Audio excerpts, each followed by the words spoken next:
Yeah. What if God didn't? What if I had never been blessed beyond limits? What if I was always depressed and not living? What if Squatter Campus Kalin was unwritten? Hey guys, welcome to our YouTube channel. This is the moment of clarity with Becky and Anne. Guys, we've been waiting so long for this. I know you guys have been waiting. We've seen your comments. So we are right here and we're just going to dive right into it. Honestly, this has been something that we never thought would actually start. We never ever imagined that would start. I never imagined myself doing a podcast. Same. Exactly. And we're not out. I wouldn't say we're like content creators. No, we're not those. We don't even put our lives out there. So this is like a real major big step that we decided to take on this year. It's like resetting and literally trying something outside our comfort zone. Definitely. And how does that feel? Nerve-wracking. Yeah. It's so uncomfortable because obviously it's out of our comfort zone. But I feel like we only live once. Exactly. So sometimes you have to do something that's out of our comfort zone. Yeah. Something bigger, something greater, and we'll see where it goes. Yes. And of course, we've had our own challenges. I mean, like she mentioned, like the whole nerves, like we have, how many times have we literally recorded and be like, no, we're not doing this. Girl. No, we don't feel like doing it. But here we are today, and it's actually a very huge step for us. Definitely. And I think it's like a goal that you set whenever you're like starting something. Like this is 2025. This is the new year, new me that people do. And I personally feel like there's so many things that I've had to research in my life. And this podcast was actually one of them.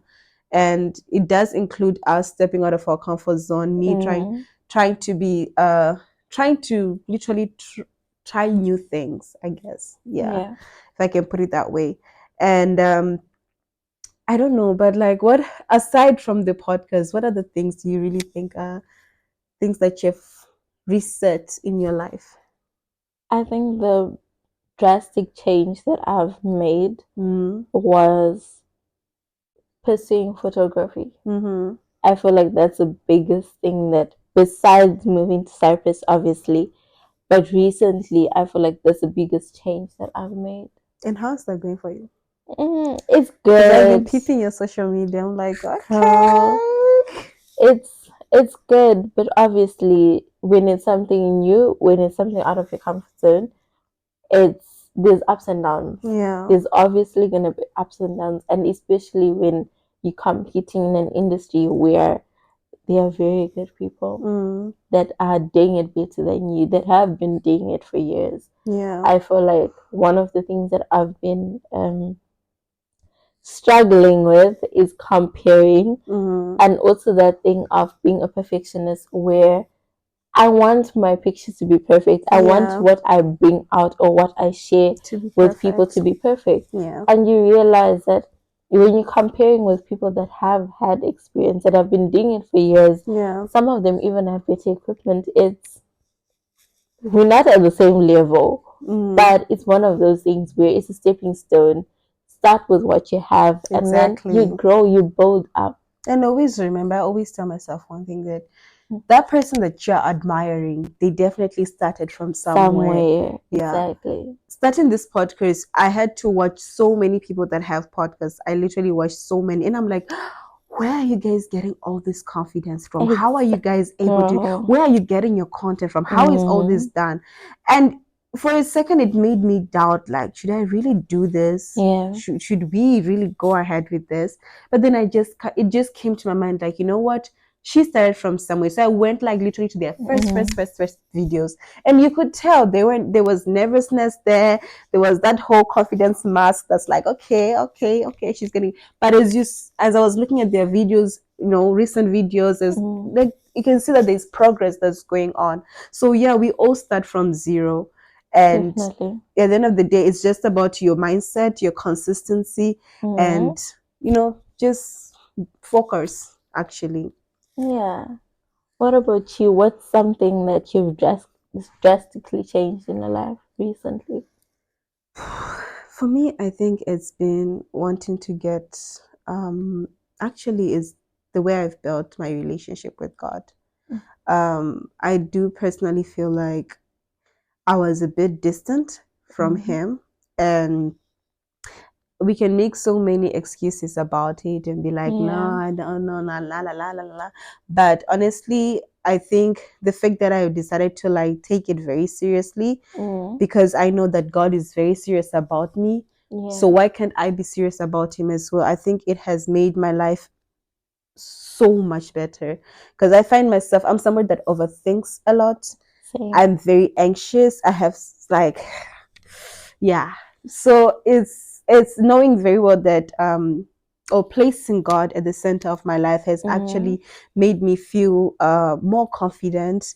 Yeah, very much. It has made me feel so confident. It has made me believe in myself, in things that I never imagined that I would actually do. And I'm grateful for that. I'm grateful for even God opening that door and that channel for us to have that relationship.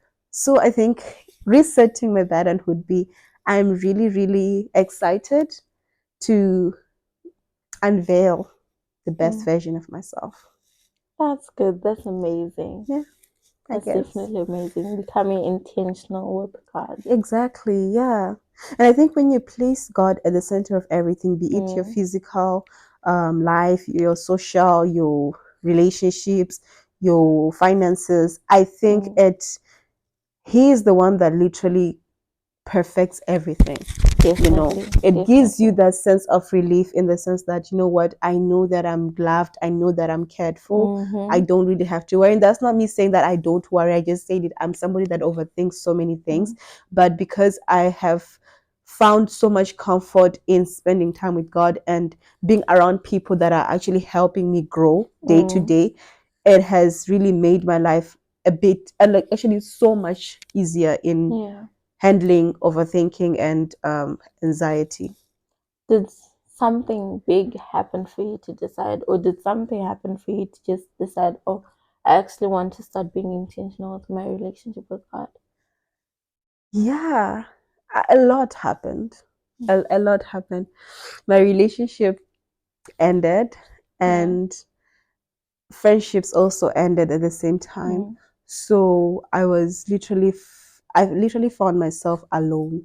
And in that isolation period that I My was in, goodness. exactly, guys, we don't talk about being in isolation, but isolation can even lead to depression. You can actually fail to realize who you are sometimes.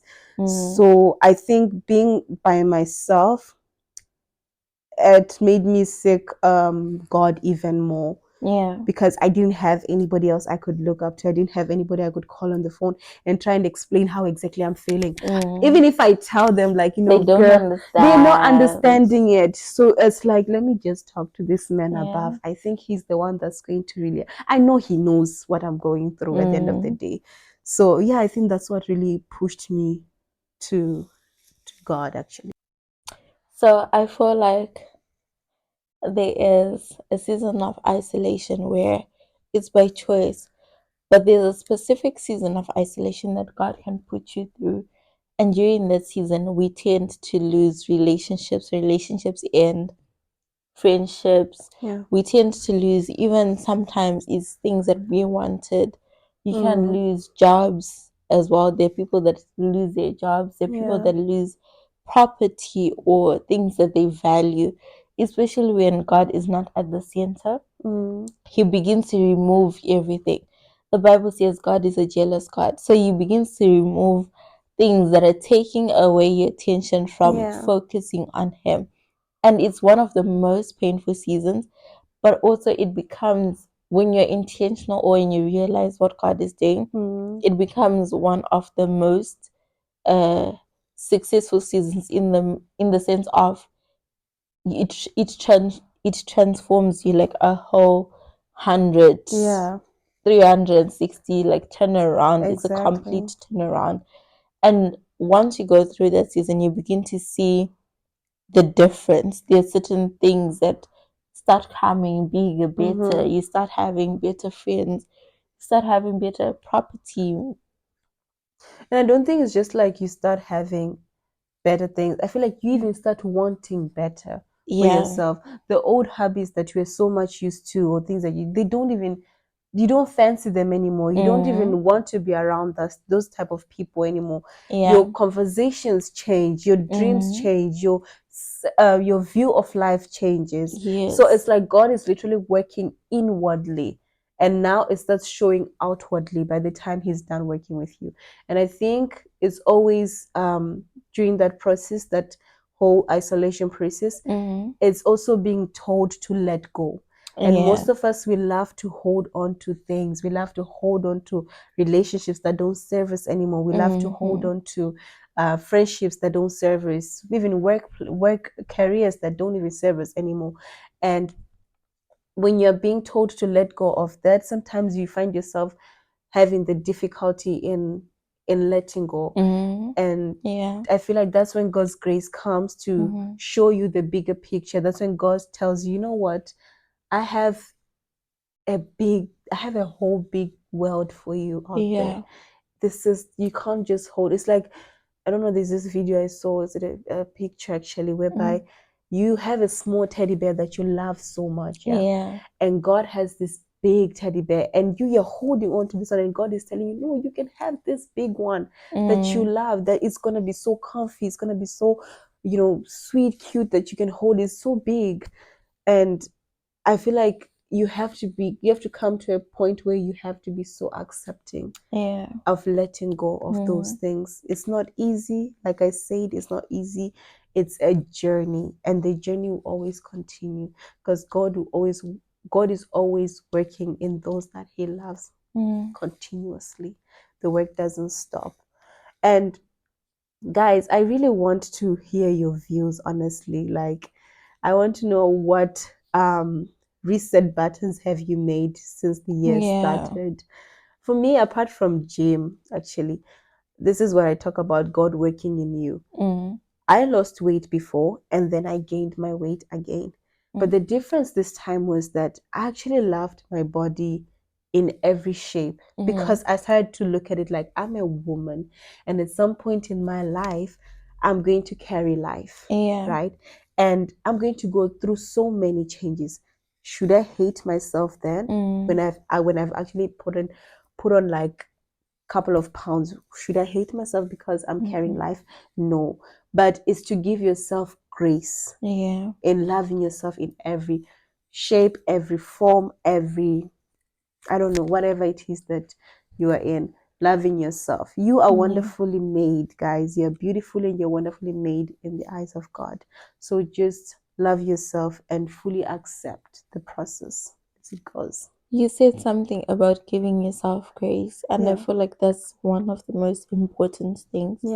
I feel like sometimes when life gets hard and we feel like we're failing, we feel like we're not doing enough, and it seems like everyone else is doing better than us. Exactly. Especially now with social media, when you're seeing your friends getting married, they're having kids, they're buying houses, they buying cars even. And it feels like I'm being left behind. Nothing is working for me. Am I doing something wrong? Like, what's wrong with me? Sometimes you start to question yourself, and all those negative thoughts start getting loud. Exactly. But there's this thing of giving yourself grace and also understanding that we don't all walk the same path. We're not all on the same journey. So we shouldn't be comparing ourselves to other people, because we are on two completely different journeys. But even though you want to get married, even though you want to buy a big house, you want to buy a big car, those are good things to want. Those are good things to desire. It's good to want those things, and one day you will get there. But understanding that your journey is different, and giving yourself grace even when you make the mistakes that I almost had it, but I messed up and it didn't go as planned. The Bible says all things work together for good. Knowing that all things work together for good, it helps you having that mindset that, okay, I'm seeing all these people doing all these things, but my things are gonna work out when the time is right. My things are gonna work out, and I'm gonna be able to achieve those things and greater and bigger. Maybe they only gonna buy one house, and God has destined you to go into real estate, own properties, own buildings, not just houses, but buildings, owning all those things. And your view is just limited to, I just want one house. Yeah. And it also comes back to the illustration that you gave, where sometimes we hold on to a dream that is in a box. It's limited by the four walls that we see, and God has greater things for us. Yeah. So just pursuing and also trusting God that, okay, God, I'm hitting, even changing careers. We only live once. Exactly. You can change careers, hitting that reset button and trusting God that even in hitting the reset button, God will guide you. He'll lead you to that place where you can do greater and bigger beyond what you imagined or beyond what you expected or wanted for yourself. And adding on to that whole comparison thing, comparison is the thief of joy. You never feel content if you keep comparing yourself. And there's a difference between comparing and admiring. There are things you can admire and say, you know what, I would love to get to that point. This is so amazing. Wow, this is good. That's okay. That's good. But when you now start to compare yourself, you're literally making yourself feel so small, belittling yourself so much that you feel like you cannot do something, or you can. It actually hit me when we're about doing this whole podcast thing, because I was like, girl, we don't have the equipment that we need. We don't have so many things. How are we going to do this? How is our lighting even going to be? I had to go and look at other people's podcasts, and I was like, you know, maybe if we can try and do it. You remember I was coming to us like, maybe if we can try and do it like this, maybe we can try. Until we came to a point and said, no, we're going to do it the way we feel like we're going to do it. This is something that we feel like it's what God has called us to do. So at the end of the day, even if it comes in the form of like, it's not social media type of thing, standards, it's okay. Those that are going to learn from it are going to learn from it. That's just it. So the whole comparison thing, do not put yourself in that mindset. It's like you're training yourself to think small because you're always looking at other people. But you should look inwardly, look at yourself. You have so much potential, you have so much ability. And again, surrounding yourself with people that see the value in you. It is very, very important. For us to start this podcast, she saw value in me and I saw value in her. It wouldn't be possible if we had people always saying, oh, you know what, you're too quiet. It doesn't work this way. It's not, you don't need to be around people that always talk negative about you. Even those backhanded comments that you get. Cut off, let go of those things. Those things don't work at all. They'll put you stay in that position year after year after year after year, and you'll be wondering what is wrong with you when actually there's nothing wrong with you. I guess so. Yeah, you're definitely right. And I agree. Cut off those people. I hate when people talk down on me or on anyone, especially when people want you to be a version of yourself that you're not. When people are great, there are people that don't recognize it firsthand, but there are those people that recognize that you're a great person, recognize that you have potential, and they feel the need to belittle you, bring you down so that you don't become the great person that you are. So cut them off. I'm telling you. And also, it's a new year, guys. We can't be repeating these cycles. We have to break the cycles. We have to change. We're talking about resetting. Reset. Leave all your friends. Button. Cut all of them off and start with the right people. If you feel like even if you're feeling lonely, it doesn't matter. God will bring the right people. And you found friends here. We'll talk to you. You're welcome. But also cut them off. Be intentional about how you want your life to be. Be intentional about the people that surround you. The people that surround you can say words that can either break you or build you. Be around people that build you, as you said, people that speak life into you. And I feel like beyond what we see on social media, our friends influence us. The Bible says iron sharpens iron. So if my friends are not sharpening me, or if they're not making me better, why am I around those people? Cut it off. When we are coming up, or when we're rising, when we're growing, we must lift others up. Yeah. Guys, thank you so much for watching our first episode. Please comment the things that you're gonna reset, the things that you want to reset in your life, be it your career, be it your friendships, be it your relationships, be it that business, whatever it is. Comment what you think you want to reset or what you need to reset. Also, comment on the New Year's resolutions that you haven't completed, the things that you gave up on. We still have time to go back and redo those things. There's still time to take those things up. And yeah, comment below what you'd like us to talk about in our next episode as well. Yes, we would love to hear from you guys. We want to know your ideas. This is an open podcast, guys. Yeah. So your ideas and your opinions are very much valid. Definitely. Please do not forget to subscribe. Don't forget to share. Don't forget to like. We love you guys and see you in the next episode. Bye.